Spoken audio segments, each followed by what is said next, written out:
उत्तर भारत के एक गांव में सुखीला नाम का एक आदमी रहा करता था। वो बहुत ही गरीब था।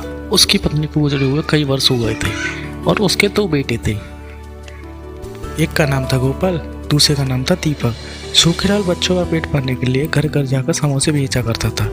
उसके काफ़ी समोसे बेचते थे और अच्छी आमदनी होती थी। और उसके दोनों बेटे सुखीलाल के साथ काम कर कर अच्छी तरह से समोसे बनाना सीख गए थे। सुखीलाल हमेशा चाहता था कि उसके बेटे पढ़ लिखकर बहुत बड़े आदमी बने, लेकिन एक दिन अचानक सुखीलाल की तबीयत बहुत बेकार हो जाती है। वो बहुत बीमार हो गया था, कोई काम भी नहीं हो रहा था। अब घर चलाने की जिम्मेदारी दोनों बच्चों पर आई थी। वो दोनों बच्चे मजदूरी मेहनत करने लगे, किसी का सामान उठाते थे तो किसी का कुछ उठाकर मदद करते थे। तो एक दिन इन्होंने सोचा कि चलो ऐसे कुछ ना कुछ जुगाड़ करते हैं। फिर एक दिन कहते हैं कि हम पिताजी से कुछ पूछते हैं, क्या पता वो बता दें।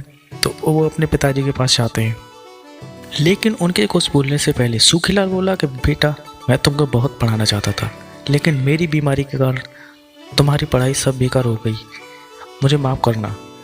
उनका बेटा बोला कि कोई बात नहीं पिताजी, ऐसा होता है, हम आपसे नाराज़ नहीं हैं, हमें आपकी बहुत ही फिक्र है। फिर गोपाल कहता है कि पिताजी, मैं चाहता हूँ कि हम भी आपकी तरह समोसे बनाकर बेचें। दीपक कहता है कि बढ़िया बात है, मैं समोसे बनाऊंगा और तुम घर घर जाकर भेज देना, इससे हमारी आमदनी हो जाएगी और पिताजी का खर्च भी निकल जाएगा, पिताजी की बीमारी भी ठीक हो जाएगी। सुखीलाल बोला, तुम ऐसा कर तो रहे हो, लेकिन जो भी कमाई होगी वो आपस में बांट लेना।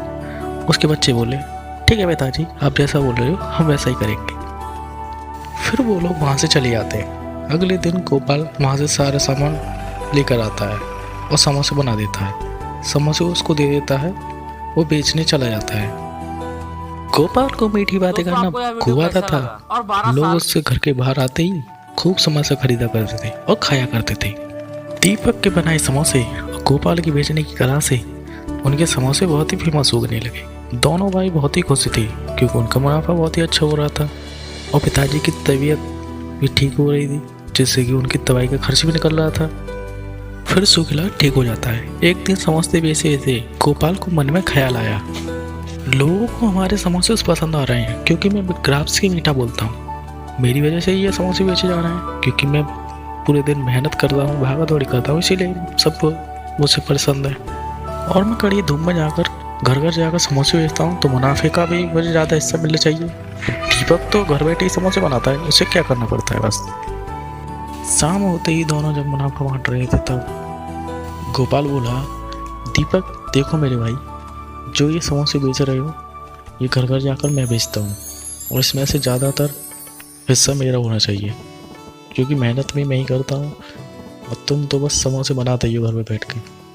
इसी बात का दीपक दबाव देते हुए बोला कि कैसी बात कर रहे हो भैया, मैं भी तो मेहनत करता हूँ, सुबह जल्दी उठता हूँ, फिर आलू उबालने रखता हूँ, फिर उसके बाद भाता बनाता हूँ, काफ़ी मेहनत लगती है इसमें, ऐसा कैसे बोल सकती हो तुम। फिर गोपाल दीपक से बहस कर चला जाता है। फिर अगले दिन गोपाल मार्केट जाता है और समोसे का सामान लेकर घर आ जाता है। फिर समोसे बनाने लगा, लेकिन समोसे बनाने का तरीका उसको पता नहीं था, फिर भी उसको समोसे बनाने लगा।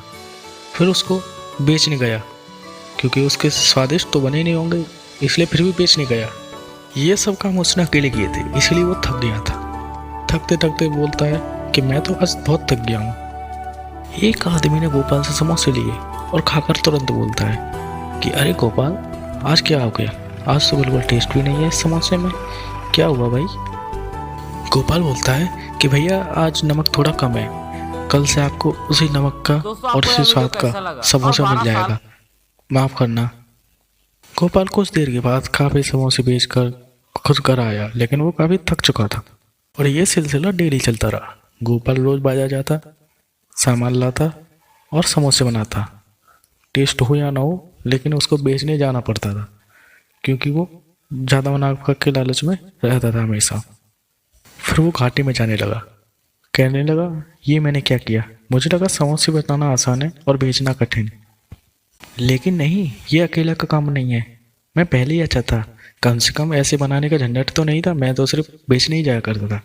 और वो घर जाकर अपने भैया से माफ़ी मांगने लगा। इसीलिए कहते हैं जिसका काम उसी को साजे, दूजा करे तो डंका बाजे।